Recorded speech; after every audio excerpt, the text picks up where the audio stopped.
some people it is because they have not actually been delivered from Satan.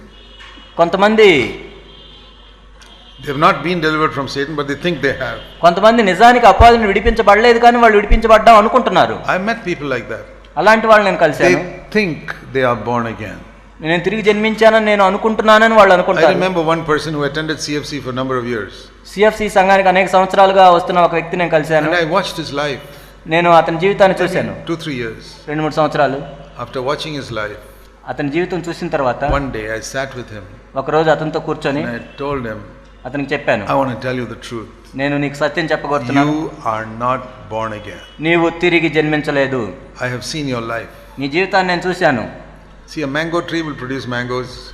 ఒక మామిడి వృక్షం మామిడి పండ్లనే కాస్తుంది. Coconut tree will produce coconuts. కొబ్బరి చెట్టు కొబ్బరికాయలనే కాస్తుంది. And a Christian will produce certain type of fruit. ఒక క్రైస్తవుడు ఒక రకమైన ఫలాన్ని ఇస్తాడు. I don't see that in your life. నీ జీవితంలో నేను చూడట్లేదు దాన్ని. You say you are born again, but I don't think you are born again. నువ్వేమో నేను తిరిగి జన్మించానని చెప్తున్నావు కానీ నువ్వు తిరిగి జన్మించలేదు. And I don't want you to sit here in CFC thinking you are born again. నువ్వు CFCలో కూర్చొని నేను తిరిగి జన్మించాను అని నువ్వు అనుకోవటం నాకు ఇష్టం లేదు. And one day Jesus comes. ఒక రోజు ప్రభు వచ్చి and you discover you are not born again. నువ్వు తిరిగి జన్మించలేదని ఆ రోజు కనుక్కుంటావు. And then see, the Lord will ask me, అప్పుడు ప్రభు నన్ను అడుగుతాడు, did you tell him that he was not born again? అతను తిరిగి జన్మించలేదని నువ్వు చెప్పావా అతనికి? I'll say, yes Lord, I told him. అవును ప్రభు నేను చెప్పాను. He wouldn't listen to me. కానీ ఆయన నా మాట వినలేదు. I take my responsibility as a shepherd very seriously. ఒక కాపరిగా నా బాధ్యతను ఎంతో తీవ్రంగా తీసుకుంటాను. People whom I meet casually, I don't know their life, I say nothing. మామూలుగా ఎవరినైనా నేను చూసినట్లయితే వాళ్ళ జీవితం గురించి నాకు తెలియదు, నేనేం చెప్పలేను. You say you're born again, okay, I believe it. నువ్వు తిరిగి జన్మించానని చెప్తే నేను నమ్ముతాను. I see you only for 2 minutes, I don't know what you're like. 2 నిమిషాలు నేను చూస్తాను కాబట్టి అసలు నీ జీవితం ఏంటో నాకు తెలియదు. But if you have a good shepherd, కానీ ఒక మంచి కాపరి నువ్వు కలిగి ఉన్నట్లయితే you better listen to him. అతని మాట వింట మంచిది. Because he'll be able to tell you after watching your life whether you're born again or not. నీ జీవితం చూసిన తర్వాత అతను చెప్పగలడు నువ్వు నిజంగా తిరిగి జన్మించావా లేదా.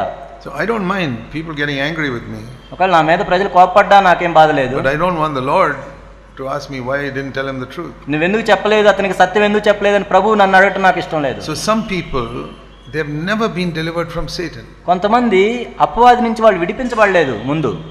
Just namesake they said, Lord Jesus, come into my heart. వాళ్ళు ఏదో మాట వరుసగా చెప్తారు, ప్రభువా నా హృదయంలోకి రా అని. They never realized what a terrible sinner they were.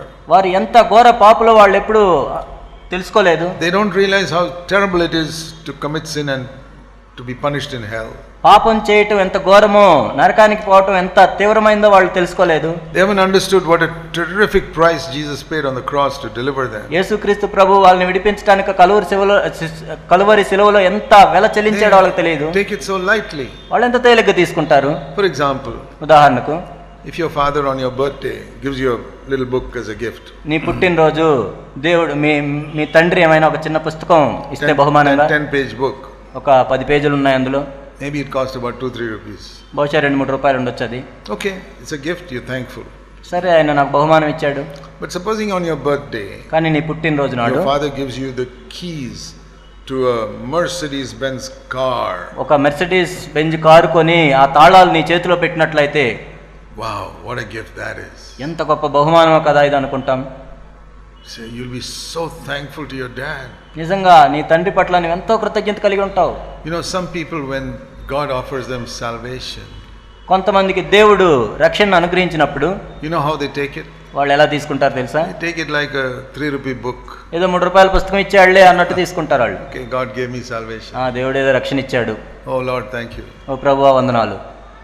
Is that how you'd say thank you to your dad if he gives you a very expensive car? ఎంతో ఖరీదైన ఒక కారు మీ తండ్రి నీకు ఇచ్చినప్పుడు ఆ విధంగా చెప్తావా నువ్వు? If it's only a 3 rupee book, you'll say like that.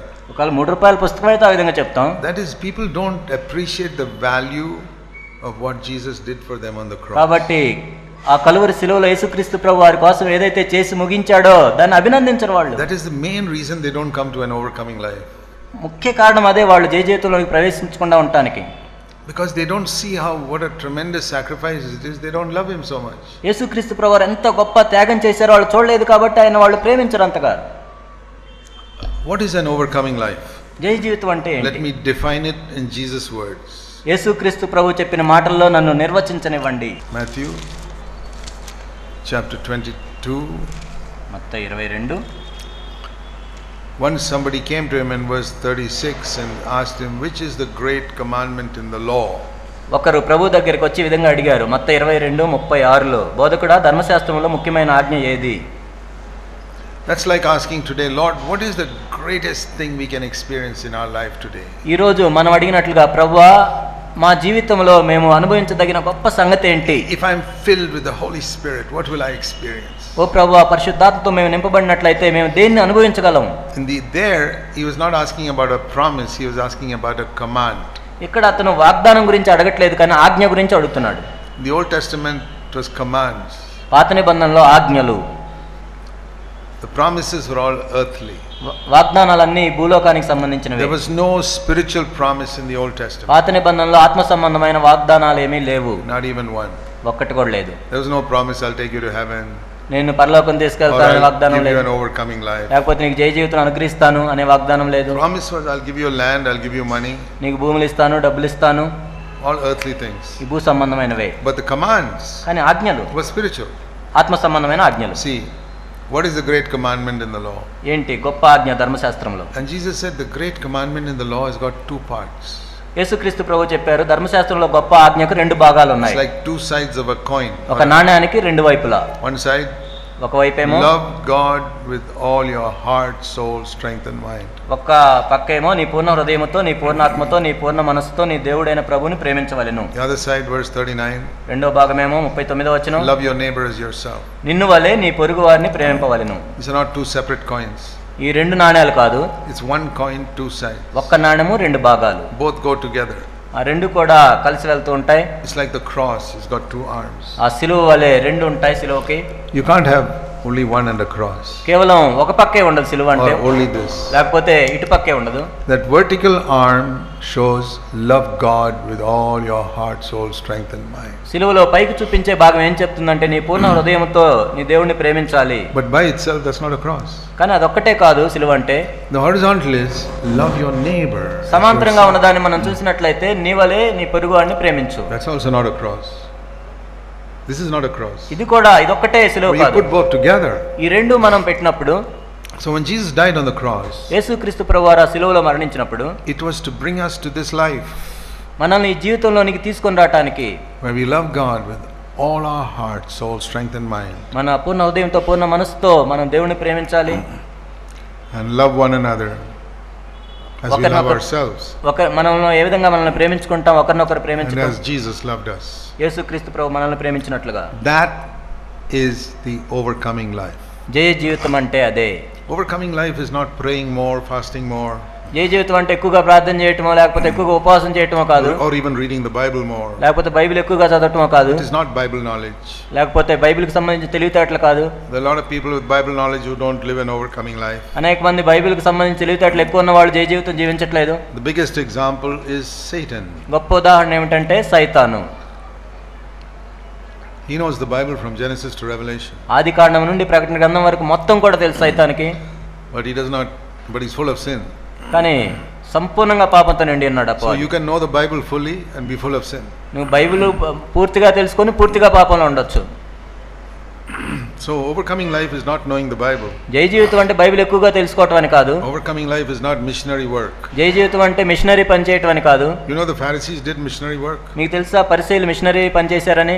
See Matthew 23 మత్తయి సువార్త 23 verse 15. 15వ వచనం. You travel land and sea to make converts and you make them twofold a child of hell. పరిసయ్యులారా, ఒకరిని మీ మతంలో కలుపుకుంటూ మీరు సముద్రమును భూమిని చుట్టూ వచ్చారు, అతడు కలిసినప్పుడు అతను మీకంటే రెండంతలు నరకపాతునుగా చేయుదురు. What did they do? ఏం చేస్తారు వాళ్ళు? They gave up their jobs. వాళ్ళ ఉద్యోగాలను వదిలిపెట్టుకొని, Will you resign your job easily మీ ఉద్యోగాన్ని అంత తేలిగ్గా మీకు రాజీనామా చేస్తారా to serve God? దేవుడికి సేవ చేయడానికి? Pharisees resigned their jobs to serve God. దేవుడిని సేవించడానికి పరిసయ్యులు వాళ్ళ ఉద్యోగాలకు కూడా రాజీనామా చేశారు. Gave up their job in Israel and got into a boat and went to some distant land to make more Jews. ఇశ్రాయేల్లో వాళ్ళ ఉద్యోగాలను వదిలిపెట్టుకొని ఒక పడవెక్కి ఎక్కడికో వెళ్ళి ఇంకా ఎక్కువ మంది యూదులుగా చేయడానికి వాళ్ళు వెళ్ళారు. That's missionary work. అది మిషనరీ పని. You say, oh, what a spiritual man. ఎంత ఆత్మ సంబంధమైన వ్యక్తో కదా అని అనుకుంటాం మనం వాళ్ళని చూసి. Jesus said he is not a spiritual man. యేసు ప్రభు చెప్తున్నాడు అతడు ఆత్మ సంబంధమైన మనుషుడు కాదు. You mean a man who has given up his job and gone as a missionary to some difficult part is not spiritual? తన ఉద్యోగాన్ని వదిలిపెట్టుకొని ఎక్కడో కష్టమైన ప్రదేశానికి వెళ్ళిన వ్యక్తి ఆత్మ సంబంధమైన మనిషి కాదా? Jesus says no. యేసు ప్రభు చెప్తున్నాడు కాదు. He says later on he will go to hell. ఆ తర్వాత verse 33. 33వ వచనంలో ప్రభు చెప్తున్న వాళ్ళు నరకానికి వెళ్తారని. Can a man who gives up his job and goes a missionary to North India go to hell? తన ఉద్యోగాన్ని వదిలిపెట్టుకొని ఉత్తర భారతదేశానికి మిషనరీ పని చేయడానికి వెళ్ళిన వ్యక్తి నరకానికి వెళ్తాడా? According to this, yes. ఈ వచనం ప్రకారం అవును. Not only he'll go to hell, అతడు వెళ్ళటం మాత్రమే కాదు. it says in verse 15 he makes people there also children of hell. 15వ వచనంలో ఇక్కడ ఏం చెప్పబడిందంటే వాళ్ళని కూడా నరకపాత్రులుగా చేస్తాడు. That happened then and is happening today also. ఆ రోజు ఆ విధంగా జరిగింది, ఈ రోజు కూడా ఆ విధంగా జరుగుతూనే ఉంది. Because of a false gospel. ఎందుకంటే తప్పుడు సువార్త.